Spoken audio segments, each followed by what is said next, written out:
After 2 months double எப்படி இருக்கீங்கன்னு பாவம்.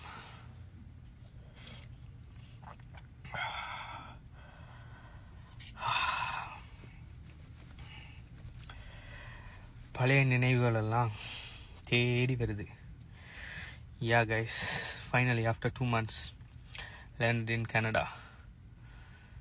யா கைஸ், கிட்டத்தட்ட 2 மாதமாக நான் நம்மளோட காரை பார்க்கிங்கில் வச்சுட்டு ஸ்ரீலங்காவுக்கு போய் வந்துருக்கிறேன். ஸோ நான் பார்க்கிங்கில் போடக்குள்ள பேட்டரி பர்சன்டேஜ் பார்த்தீங்கன்னு சொன்னால் கிட்டத்தட்ட 96 இந்த ஸ்க்ரீன்ஷாட்டில் பாருங்கள், 96 இருந்துச்சு.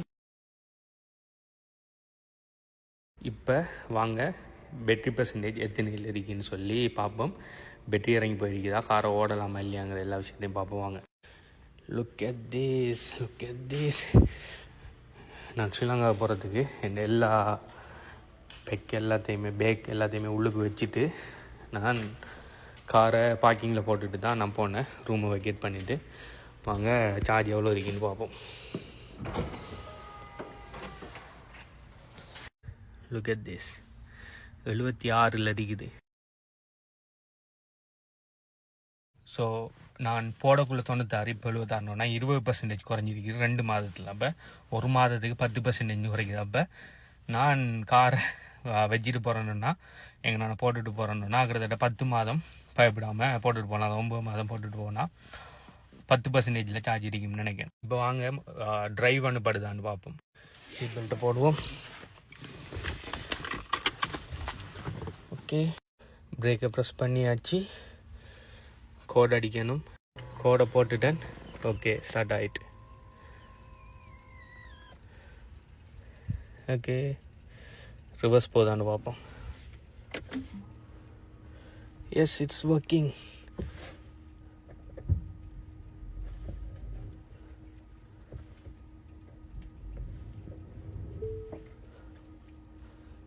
S, it's working. அதுதான் one of the benefits of Tesla cars.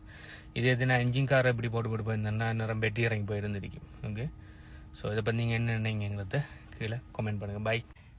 இனி கண்டினியூஸாக லாஸ்ட் 2 monthஸாக இந்த வீடியோஸில் சில வீடியோஸில் அநேகமாக போட இல்லாமல் போயிருக்கும். அதனால ஃபோட்டோ கண்டென்ட் நிறைய போட்டிருப்பேன். ஸோ இதுக்கு பிறகு கண்டினியூஸாக டெய்லி ஒரு வீடியோ வரும். டெய்லி ஒரு வீடியோ நான் மிஸ் பண்ணலை, ஆனால் ஃபோட்டோ கண்டென்ட்டாக போட்டிருப்பேன் வீடியோ க்ரியேட் பண்ணாமல். ஸோ இதுக்கு பிறகு கண்டினியூஸாக கன்சிஸ்டண்ட்டாக வீடியோஸில் போடுவோம். Okay, see you.